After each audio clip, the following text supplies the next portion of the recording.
Hello friends, ഇന്ന് നമുക്ക് ഒന്നിച്ച് ഒരു ഈസി ആയിട്ടുള്ള ലോട്ടസ് ബിസ്കോഫ് ചീസ് കേക്ക് ഉണ്ടാക്കിയാലോ. ഇത് ഈസിയാണെന്ന് പറയാൻ കാരണം നോ ബേക്ക് ചീസ് കേക്കാണ്. സോ വളരെ കുറഞ്ഞ ഇൻഗ്രീഡിയൻസ് കൊണ്ട് വളരെ ഈസി ആയിട്ട് ഉണ്ടാക്കാൻ പറ്റുന്ന ഒരു ചീസ് കേക്കാണ്. അപ്പോൾ ഇതിലേക്ക് കടക്കുന്നതിന് മുന്നേ, റെസിപ്പിയിലേക്ക് കടക്കുന്നതിന് മുന്നേ എല്ലാവരും ഒന്ന് ചാനൽ സബ്സ്ക്രൈബ് ചെയ്യണം, ലൈക്ക് ചെയ്യണം, ഷെയർ ചെയ്യണം, ഫ്രണ്ട്സിനും റിലേറ്റീവ്സിനൊക്കെ ഷെയർ ചെയ്ത് സപ്പോർട്ട് ചെയ്യണം കേട്ടോ. അപ്പോൾ ഇതിന് ഇമ്പോർട്ടൻ്റ് ആയിട്ടുള്ള കാര്യങ്ങൾ എന്ന് പറഞ്ഞു കഴിഞ്ഞാൽ അതാണിപ്പോൾ ഞാൻ കാണിച്ചുകൊണ്ടിരിക്കുന്നത്.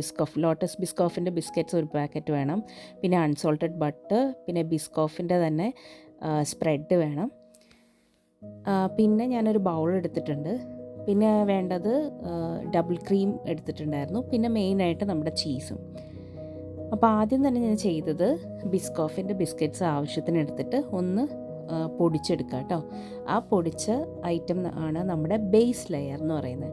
അപ്പോൾ ബേസ് ലെയർ ആദ്യം സെറ്റ് ചെയ്ത് വെച്ച് കഴിഞ്ഞാൽ പിന്നെ ബാക്കി ചീസിൻ്റെ പരിപാടികൾ നോക്കിക്കഴിഞ്ഞാൽ അതും കൂടെ ഉള്ളൂ, അത്രയേ ഉള്ളൂ ആക്ച്വലി പരിപാടി. അപ്പോൾ ആ ബേസ് ലെയർ സെറ്റ് ചെയ്യാൻ വേണ്ടിയിട്ട് ഞാൻ ആ അൺസോൾട്ടഡ് ബട്ടർ കുറച്ച് മെൽറ്റ് ചെയ്തു കേട്ടോ. ആ മെൽറ്റ് ചെയ്ത ബട്ടർ ഈ ബിസ്കോഫിൻ്റെ പൊടിയിലേക്ക് ഇട്ട് കൊടുക്കുക, എന്നിട്ട് നന്നായിട്ടൊന്ന് മിക്സ് ചെയ്യുക കേട്ടോ. അപ്പോൾ അൺസോൾട്ടഡ് ബട്ടർ തന്നെ എടുക്കാൻ ശ്രദ്ധിക്കണേ, അല്ലെങ്കിൽ അതിൻ്റെ ആ ഒരു പെർഫെക്റ്റ് ടേസ്റ്റ് കിട്ടിയില്ല. ഇതിന് നിങ്ങൾക്ക് ഈ ബിസ്ക്കറ്റ് അല്ല, ഓറിയോ വെച്ചിട്ടാണെങ്കിൽ നിങ്ങൾക്ക് ഇഷ്ടമുള്ള ബിസ്ക്കറ്റ്സ് വെച്ചിട്ട് ഉണ്ടാക്കാം കേട്ടോ. ഓറിയോ ബിസ്ക്കറ്റ് ആണെങ്കിൽ ഓറിയോ ബിസ്ക്കറ്റ് സെയിം രീതിയിൽ ഇതുപോലെ പൊടിച്ച് ഇതുപോലെ ബട്ടർ ആഡ് ചെയ്തിട്ട് ബേസ് ലെയർ സെറ്റ് ചെയ്യുക. പിന്നെ നിങ്ങൾക്ക് ഇഷ്ടമുള്ള പോലെ ഏത് വേണമെങ്കിലും ഇങ്ങനെ എന്തെങ്കിലും ക്രഞ്ചി ആയിട്ടുള്ള ഒരു ബേസ് ലെയറാണ് ഇതിന് വേണ്ടത്. ഓക്കെ, അപ്പം ഇതുപോലെ നന്നായിട്ട് അതിലൊന്ന് സ്പ്രെഡ് ചെയ്ത് കൊടുക്കുക. ഇതിപ്പം ഞാൻ എടുത്തിരിക്കുന്നതിനേക്കാളും കുറച്ചും കൂടെ കട്ടിയിലാണ് ബേസ് ലെയർ വേണ്ടതെങ്കിൽ നിങ്ങൾ കുറച്ചും കൂടെ ബിസ്ക്കറ്റ്സ് ആഡ് ചെയ്താൽ മതി കേട്ടോ. അതൊക്കെ നിങ്ങളുടെ ഇഷ്ടമാണ്. നമ്മളുണ്ടാക്കുന്ന ആളുകൾക്ക് എന്താണോ വേണ്ടത് അതാണ് അതിൻ്റെ ഒരു കണക്കെന്ന് പറയുന്നത്. ഇതങ്ങനെ പ്രത്യേകിച്ച് കണക്കൊന്നും പറയാനില്ല കേട്ടോ, അത്രയും ഈസിയാണ്. നമ്മുടെ ഒരു ലോജിക്ക് അനുസരിച്ച് അങ്ങ് ഉണ്ടാക്കാവുന്നതേ ഉള്ളൂ. പിന്നെ ഇത് ചെയ്യുന്നതിന് മുന്നേ ആ എടുത്തിരിക്കുന്ന ബൗളിലെ അതിലൊന്ന് ബട്ടർ സ്പ്രെഡ് ചെയ്ത് തേച്ച് കൊടുക്കുകയാണെങ്കിൽ ഈസി ആയിട്ട് അത് വിട്ട് കിട്ടുകയും ചെയ്യും കേട്ടോ. പിന്നെ ഇതിനേക്കാളും നിങ്ങൾക്ക് കുറച്ചും കൂടി at the end product separate എടുത്ത് കട്ട് ചെയ്യാൻ ആ രീതിയിൽ ഈസി ആയിട്ട് കിട്ടണം എന്നുണ്ടെങ്കിൽ ഈ ഫ്രീ ബേസ് ആയിട്ടുള്ള കേക്ക് ടിൻ എടുക്കുകയാണെങ്കിൽ അങ്ങനെ ചെയ്യുകയാണെങ്കിൽ കുറച്ചും കൂടി ഈസി ആയിരിക്കും കേട്ടോ. നിങ്ങൾക്ക് കേക്ക് ടിന്നിലാണെങ്കിലും ഉണ്ടാക്കാം. അപ്പോൾ എൻ്റെ കയ്യിൽ കേക്ക് ടിൻ അവൈലബിൾ അല്ലാത്തതുകൊണ്ട് ഞാനിത് എടുത്തേ കേട്ടോ. അപ്പോൾ എൻ്റെ ബേസ് ലെയർ സെറ്റായി കഴിഞ്ഞു. ഇനി അതവിടെ മാറ്റി വയ്ക്കുക. ഇനി നമുക്ക് മെയിനായിട്ടുള്ള ചീസിൻ്റെ പരിപാടി ചെയ്യണം. അപ്പോൾ ഞാനിതിൽ ഫിലാഡൽഫിയ ചീസാട്ടോ എടുത്തത്, സോഫ്റ്റ് ചീസ്. അപ്പോൾ ചീസ് എടുത്തു, അത് ഞാൻ ഫുള്ള് യൂസ് ചെയ്തു കേട്ടോ. കുറച്ചും കൂടെ നല്ല തിക്കായിട്ടുള്ള ചീസ് ലെയറാണ് കിട്ടണ്ടെങ്കിൽ വേണമെങ്കിൽ ഒരെണ്ണം കൂടെ സെയിം ഇതേപോലത്തെ ചീസ് എടുക്കുക, ആഡ് ചെയ്യുക. ഇനിയും ആവശ്യത്തിനനുസരിച്ച് ചീസ് ആഡ് ചെയ്യുക. ഞാൻ കുറച്ച് ഷുഗർ ഇതിൽ ആഡ് ചെയ്തു കേട്ടോ. പിന്നെ എനിക്ക് തോന്നി ഷുഗറിൻ്റെ ആവശ്യമില്ല എന്ന്. ഷുഗർ ആഡ് ചെയ്തില്ലെങ്കിലും ഓക്കെയാണ്. നല്ലോണം മധുരം ഇഷ്ടമുള്ളവരാണെങ്കിൽ കുറച്ച് ഷുഗർ ഇതുപോലെ ആഡ് ചെയ്തിട്ട് നന്നായിട്ട് വിസ്ക് ചെയ്ത് കൊടുക്കുക കേട്ടോ. അതിനെ ഒന്ന് സോഫ്റ്റാക്കി എടുക്കണം ആ ചീസിനെ. അപ്പം നിങ്ങളുടെ കയ്യിൽ അല്ലാതെ നമ്മുടെ ഓട്ടോമാറ്റിക് ബ്ലെൻഡർ ഉണ്ടെങ്കിൽ അത് വെച്ച് ചെയ്യുകയാണെങ്കിൽ പെട്ടെന്ന് പണി കഴിയും. ഇതിപ്പോൾ എൻ്റെ അടുത്ത് ബ്ലെൻഡർ ഇല്ലാത്ത കാരണം ഞാനിങ്ങനെ വിസ്ക് ചെയ്തെടുക്കുകയാണ്. അതിലേക്ക് നമ്മൾ ആവശ്യത്തിന് ഡബിൾ ക്രീം ഒഴിച്ചു കൊടുക്കുക കേട്ടോ. ഡബിൾ ക്രീം ചേർത്തിട്ട് ഇതുപോലെ തന്നെ വീണ്ടും നന്നായിട്ട് ബ്ലെൻഡ് ചെയ്തെടുക്കുക. നല്ല സോഫ്റ്റ് ആക്കി എടുക്കാം, നല്ലോണം മിക്സ് ചെയ്തെടുക്കാം. ശരിക്കും പറഞ്ഞാൽ ഇത്ര ഈസി ആയിട്ടുള്ള ഒരു ചീസ് കേക്ക് വേറെ ഉണ്ടാവില്ല. ഇപ്പം ഞാൻ നേരത്തെ പറഞ്ഞില്ലേ, ബിസ്കോഫിൻ്റെ ബിസ്ക്കറ്റിന് പകരം നിങ്ങൾക്ക് ഓറിയോൻ്റെ ബിസ്ക്കറ്റും യൂസ് ചെയ്യാമെന്ന് പറഞ്ഞില്ലേ. അപ്പോൾ അതേപോലെ തന്നെ ഇപ്പം ഞാൻ ഇതിലേക്ക് ഈ ബ്ലെൻഡ് ചെയ്ത് ഇപ്പം ഞാൻ ചീസും ഡബിൾ ക്രീമും കൂടെ വിസ്ക് ചെയ്തുകൊണ്ടിരിക്കുകയല്ലേ. അപ്പോൾ അതിലേക്ക് ഞാൻ കുറച്ച് കഴിയുമ്പോൾ നമ്മുടെ ബിസ്കോഫിൻ്റെ സ്പ്രെഡ് ആഡ് ചെയ്യും. അപ്പോൾ അതിൽ ബിസ്കോഫിൻ്റെ സ്പ്രെഡ് ആഡ് ചെയ്തിട്ട് അതും കൂടി കൂട്ടി മിക്സ് ചെയ്യും. ഇപ്പോൾ ബിസ്കോഫ് ബേസ് എടുത്തുകൊണ്ടാണ് ഞാനിവിടെ ബിസ്കോഫിൻ്റെ സ്പ്രെഡ് യൂസ് ചെയ്തത്. അപ്പോൾ അതിന് പകരം നിങ്ങൾക്ക് വേണമെങ്കിൽ വൈറ്റ് ചോക്ലേറ്റ് മെൽറ്റ് ചെയ്തിട്ട് ആഡ് ചെയ്യാം, അല്ലെങ്കിൽ ന്യൂട്ടെല്ല ആഡ് ചെയ്യാം.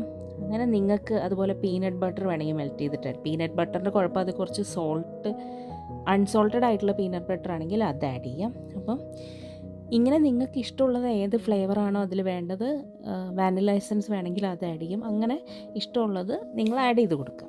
അപ്പോൾ അതിനനുസരിച്ച് നമ്മുടെ ചീസ് കേക്കിൻ്റെ ടേസ്റ്റിൽ വേരിയേഷൻ വരും. അപ്പോൾ നമുക്ക് ഇഷ്ടമുള്ള ഡിഫറെൻറ്റ് ചീസ് കേക്ക് നമുക്ക് ട്രൈ ചെയ്യാം. വൈറ്റ് ചോക്ലേറ്റ് അല്ലെങ്കിൽ ഡാർക്ക് ചോക്ലേറ്റ് മെൽറ്റ് ചെയ്ത് ഒഴിക്കാം. അപ്പം അതൊക്കെ നിങ്ങളുടെ ഇഷ്ടമാണ് കേട്ടോ. ഇവിടെ ഞാൻ ബിസ്കോഫ് ബേസ് എടുത്തിരിക്കുന്ന കാരണം ബിസ്കോഫിൻ്റെ തന്നെ സ്പ്രെഡ് എടുത്തിട്ട് ഒന്നുകിൽ മെൽറ്റ് ചെയ്തിട്ട് ആഡ് ചെയ്ത് കൊടുക്കുക. അപ്പോൾ മെൽറ്റ് ചെയ്യാതെ ഡയറക്റ്റ് അത് ഇട്ട് കൊടുത്തപ്പോൾ തന്നെ നന്നായിട്ടത് ബ്ലെൻഡായി വന്നിട്ടുണ്ട് കേട്ടോ. എന്നിട്ട് ഈ ചീസും ക്രീമും ബിസ്കോഫും കൂടെ ബ്ലെൻഡ് ചെയ്തത് ഒന്നിച്ച് ആ ബേസ് ലെയറിലേക്ക് നെക്സ്റ്റ് ലെയറായിട്ട് ആഡ് ചെയ്ത് കൊടുക്കുക. ഇത്രയായിരുന്നു കേട്ടോ നമ്മുടെ മെയിൻ പണി എന്ന് പറയുന്നത്. അത് ഏകദേശം കഴിഞ്ഞു. അത്ര ഈസിയാണ്. അതിന് മാത്രം സമയമൊന്നും വേണ്ട. ഈ ഇൻഗ്രീഡിയൻസ് ഒക്കെ കയ്യിലുണ്ടെങ്കിൽ പണി വളരെ എളുപ്പത്തിൽ തീരും. അപ്പം നിങ്ങൾക്ക് ഓരോ പ്രാവശ്യവും ഇതേപോലെ ഞാൻ പറഞ്ഞ ഐറ്റംസ് ഇൻഗ്രീഡിയൻസ് മാറ്റി കൊടുത്ത് ഡിഫറെൻറ്റ് ഫ്ലേവറിൽ ഉണ്ടാക്കിയെടുക്കാം. അപ്പോൾ അത് നന്നായിട്ടൊന്ന് സ്പ്രെഡ് ചെയ്ത് നെക്സ്റ്റ് ലെയർ സ്പ്രെഡ് ചെയ്ത് കൊടുക്കാം. അപ്പോൾ ഇത് ഞാൻ കുറച്ച് അത്ര തിക്ക് ലെയറിലല്ല ചീസ് എടുത്തിരിക്കുന്നത്. അപ്പോൾ ഇത് കുറച്ചും കൂടെ തിക്ക് ലെയറിൽ ചീസ് വേണമെന്നുണ്ടെങ്കിൽ ചീസും ക്രീമൊക്കെ അതിനനുസരിച്ച് ആഡ് ചെയ്ത് കൊടുക്കുക കേട്ടോ. ഇപ്പോൾ ഈ ഒരു കൺസിസ്റ്റൻസിയാണ്. അപ്പോൾ ആ കൺസിസ്റ്റൻസി നോക്കിയിട്ട് നിങ്ങൾ ഓരോന്നും ആഡ് ചെയ്ത് കൊടുക്കുക. കുറച്ചും കൂടെ തിക്കായാലും കുഴപ്പമില്ല. നന്നായിട്ട് ആ ലെയർ സ്പ്രെഡ് ചെയ്യുന്നു. ഇനി എന്താ ചെയ്യേണ്ടതെന്ന് വെച്ചാൽ കുറച്ച് ഞാൻ ആ ബിസ്കോഫിൻ്റെ സ്പ്രെഡ് മെൽറ്റ് ചെയ്തു കേട്ടോ. അത് മെൽറ്റ് ചെയ്തിട്ട് മേലെ ഇതുപോലെ ഒരു ലെയർ ഒഴിച്ചു കൊടുക്കുകയാണ്. ഇപ്പം ന്യൂട്ടല ആണെങ്കിൽ ഇതുപോലെ ന്യൂട്ടല ഒഴിച്ചു കൊടുക്കുക. വൈറ്റ് ചോക്ലേറ്റ് ആണ് നിങ്ങൾ എടുക്കുന്നതെങ്കിൽ വൈറ്റ് ചോക്ലേറ്റ് മെൽറ്റ് ചെയ്തിട്ട് ഇതുപോലെ സ്പ്രെഡ് ചെയ്ത് ഒഴിച്ചു കൊടുക്കുക. ഡാർക്ക് ചോക്ലേറ്റ് ആണെങ്കിൽ അങ്ങനെ. അതും ഒന്ന് ഇതേപോലെ തന്നെ സ്പൂൺ വെച്ച് ചെറുതായിട്ടൊന്ന് സ്പ്രെഡ് ചെയ്ത് കൊടുക്കുന്നു. പണി കഴിഞ്ഞു. ഇത്രയും. ഇനി ഇതൊന്ന് സെറ്റ് ആവാൻ വേണ്ടിയിട്ട് ഫ്രിഡ്ജിൽ വെക്കണം. ഫ്രീസർ അല്ല കേട്ടോ, ഫ്രിഡ്ജിൽ വെക്കുക. ഒരു മിനിമം 4 hours എങ്കിലും വെക്കണം. ഓവർനൈറ്റ് വെക്കുന്നതാണ് ഏറ്റവും നല്ലത് കേട്ടോ. എന്നാലേ കറക്റ്റ് നമുക്ക് സെറ്റായി കിട്ടുള്ളൂ. അപ്പോൾ ഇത് ഞാൻ 4 hours വെച്ചിട്ടുള്ളൂ, 4 hours വെച്ചിട്ടുണ്ടായിരുന്നുള്ളൂ. അപ്പം അതിനനുസരിച്ചേ നമുക്ക് സെറ്റായിട്ടുണ്ടാവുള്ളൂ കേട്ടോ. അപ്പോൾ ഓവർനൈറ്റ് വെക്കാൻ ശ്രമിക്കുക. പിന്നെ ഞാൻ പറഞ്ഞില്ലേ, ഫ്രീ ബേസ് ആയിട്ടുള്ള ടിന്നാണെങ്കിൽ കുറച്ചും കൂടി ഈസി ആയിട്ട് കട്ട് ചെയ്ത് നമുക്ക് എടുക്കാൻ പറ്റും. അതൊക്കെയാണ് ശ്രദ്ധിക്കേണ്ടത്. നല്ല അടിപൊളി സോഫ്റ്റ് ചീസി സ്മൂത്തായിട്ടുള്ള അടിപൊളി ചീസ് കേക്കായിരുന്നു. നിങ്ങളെല്ലാവരും ട്രൈ ചെയ്ത് നോക്കണം. വളരെ ഈസിയാണ്, വിത്ത് ലിമിറ്റഡ് ഇൻഗ്രീഡിയൻസ്. അപ്പോൾ ട്രൈ ചെയ്ത് നോക്കുക, അഭിപ്രായം പറയുക. അപ്പം ഇതേപോലെ ഇൻട്രസ്റ്റിംഗ് ആയിട്ടുള്ള വീഡിയോസുമായിട്ട് വീണ്ടും വരുന്നത് വരെ it's me and signing off. Bye-bye and take care. Enjoy.